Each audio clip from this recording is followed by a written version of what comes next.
Now, I would like to invite Senator Mushahid Hussian Saab to come forward and share his views regarding the event today. He's the chairman of Pakistan-China Institute as well. Kindly welcome him. Thank you, sir. Thank you very much, Ji. Bismillahir Rahmanir Rahim, in the name of the Almighty, the Lord of all mankind. Good morning and Assalamu Alaikum.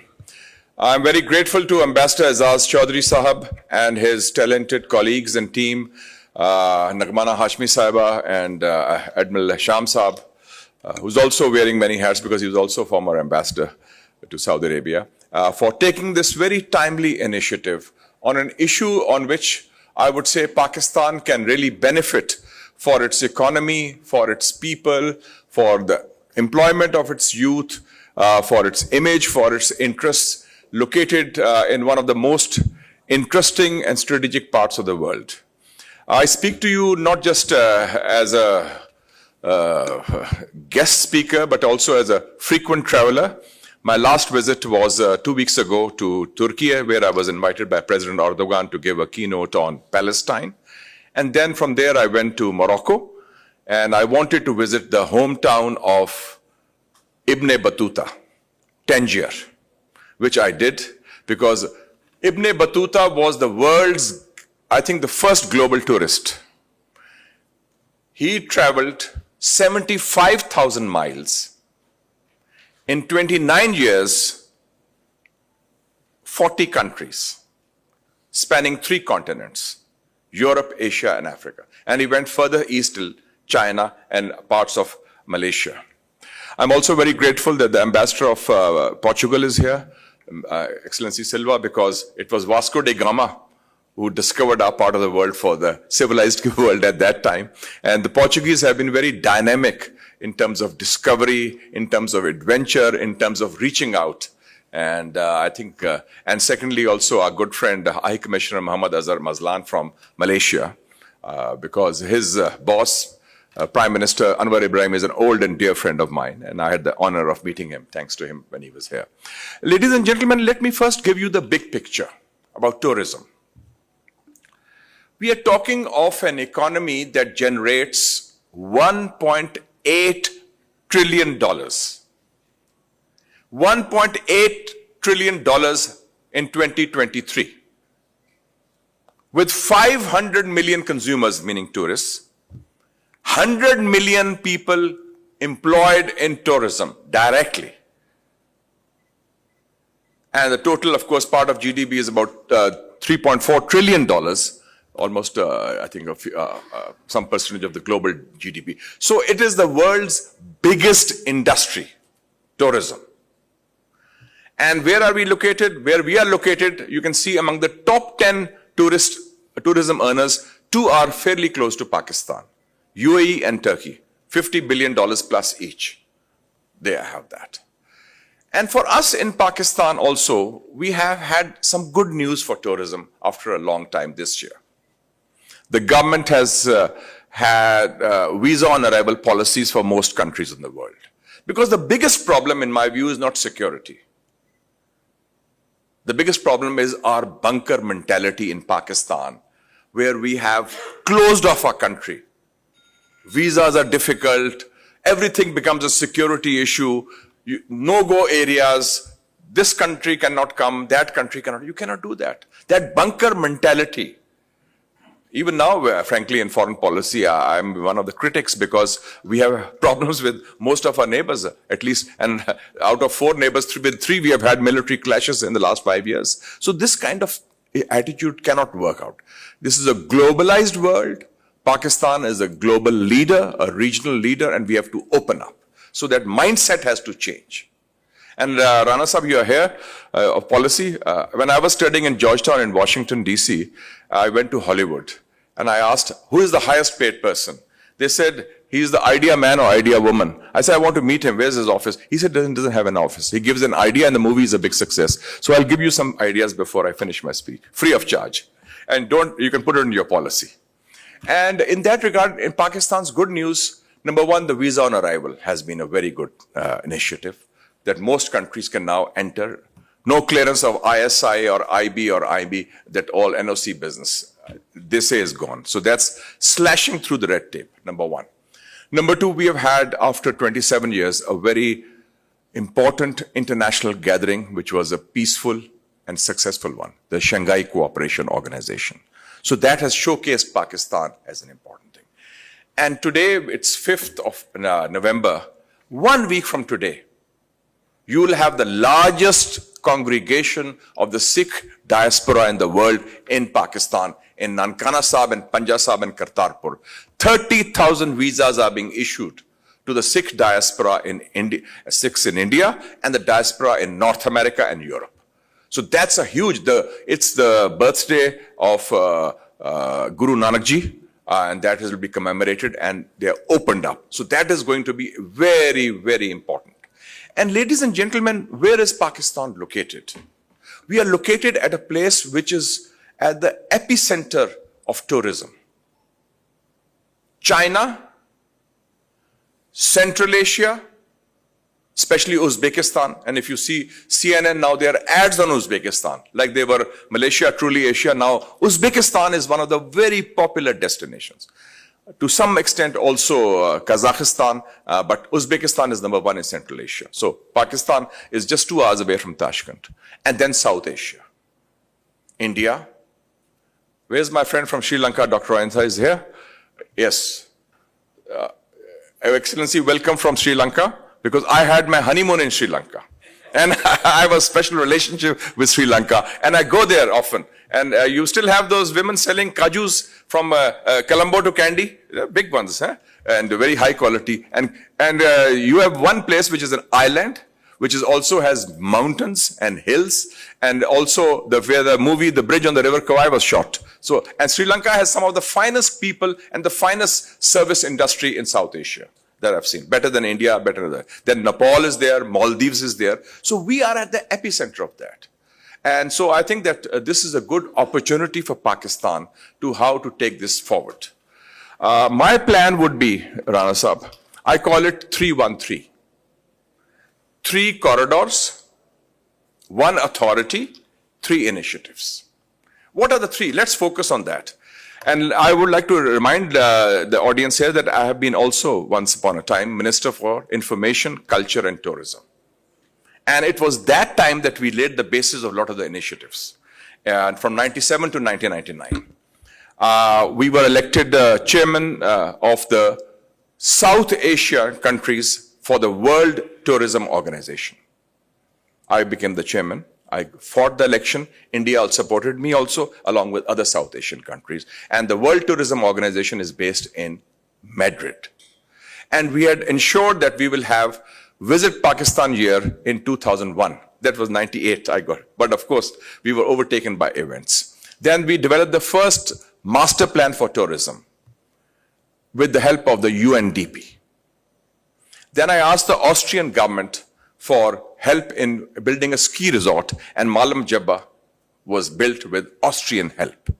And then we held 3 major tourism conferences, Walji Sahab, aap to idhar hain, and we had it in Islamabad, in Lahore, and Karachi. So the things were set rolling, but then we were overtaken by other events, and then thankfully that period has now come to an end, the post 9/11 phase.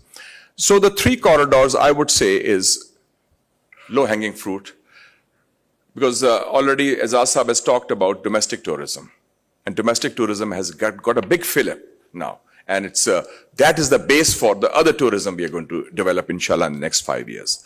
The number 1 is spiritual tourism, which I launched for the first time in 97.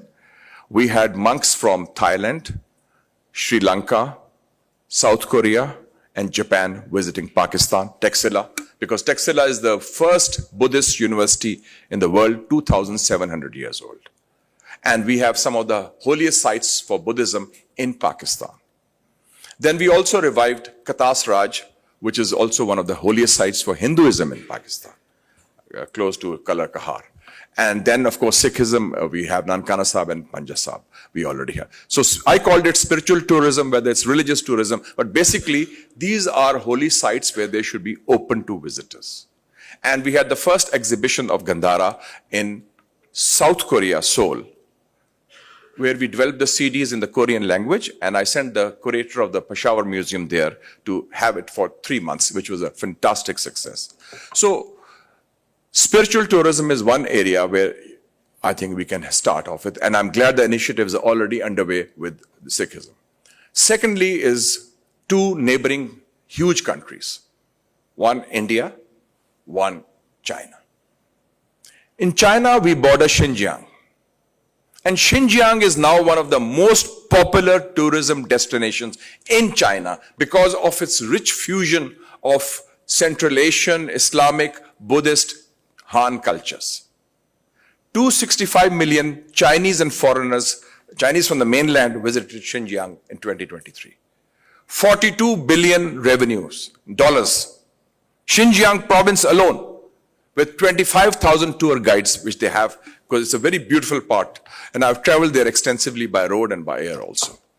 I would say, open up Gilgit-Baltistan, visa on arrival, just cross over the border, and you will have, even if there's a small sprinkling of those tourists, you will be flooded with, excuse me, tourism from China. And that will change the economy of our north, which is some of the most beautiful sites in the world. The other one is India. Whenever I go to India, and which I do frequently, and I was the one who started the first Pakistan-India track 2 as a journalist. We invited Indian journalists to write. I was editor of the Muslim then as a journalist. And I used to write for the Indian newspapers also, including Times of India, Hindustan Times, and the Telegraph. And I think it's important that with neighbors, the channels of communication should never be cut off, despite any differences. So I would feel there were 2 instances in the history of Pakistan when our borders in the east and the west were opened up, without visas. In 1988, when Bacha Khan died, the border between Afghanistan and Pakistan was opened up, and people went for his funeral in Jalalabad. I was one of them. I was a journalist then. Nothing happened. People went back and forth, no visa. 2004, we opened up Wagah for the Indian tourists. No visa to see the cricket match. Thousands came to Pakistan, to Lahore, crossed over. Nothing happened, no terrorism. Cricket fans, and it gave a boost to the economy, and there was a lot of the people, shopkeepers gave them free things and so forth. So I think this is extremely important. In the region, we can develop a strong tourism potential because there's a hunger in India, especially in North India and Delhi and other places, to visit Pakistan, to visit Lahore, to visit parts of Islamabad and this area. And I think that has to be, our mindset of trying to regulate borders in a way that we have a bunker mindset, a bunker mentality, that fear has to go. So these 3 corridors, spiritual tourism, Rana Sahab, China through Xinjiang, and India through the Wagah border. Open up. No clearances of ISI or MI or IB. These are tourists. If the spies come in, they already know what's happening in Pakistan. Ours is a very open society. We don't hide anything. We speak, we write everything. So that's number 1. So that's the first 3. Then there has to be a tourism authority. PTDC have jaan nahi hai usme. You have to inject that vigor and vitality, that, as Americans say, that zing in it. And now I think with today's election of President Trump, inshallah, the tourism potential in the world will be better because he'll bring more peace to the world than Biden and Kamala could, because they were part of the genocide in Palestine, the war in Ukraine, and so many things. I think we'll have a better, calmer world under President Trump, inshallah. So I think that will be also conducive for us. So one central tourism authority, and I would also nominate the former Foreign Secretary Azad Chaudhry Sahab as one of the key members, because you have that passion for tourism also. So it's not just the tourist guys or Mr. Walji or others, but those who know how to do that. And one other person I'd recommend is that whom I had made the chairman of the task force on cultural heritage when I was tourism minister was the culture czar of Pakistan, Mr. Hamid Haroon, based in Karachi. He has the finest collection of private museum in South Asia, by the way, in terms of mementos, art, literature, artifacts from this region. So and he speaks Chinese also, by the way. He studied it in Harvard. So we developed this good team. So 3, 1, and the other 3 is 3 initiatives. We have to have a special tourism police for that. number one. Number two, tourism guides. I said 25,000 tourism guides in Xinjiang alone, one province of China. And number three, now we have opened up our policies for open skies. Let the airlines develop. At least 2 budget airlines have to be developed for tourism. Because unless you have connectivity, if foreigners come, they have to go to Gilgit, they have to go to Hunza. How do they go? They have to go to Peshawar. There's no flight to Peshawar. There's no enough flight today even to Lahore. So, direct flights have to be there. Delhi-Lahore should be resumed. Nothing wrong with that. Other flights should be, and also from Urumqi and Kashgar to Skardu, it should be open.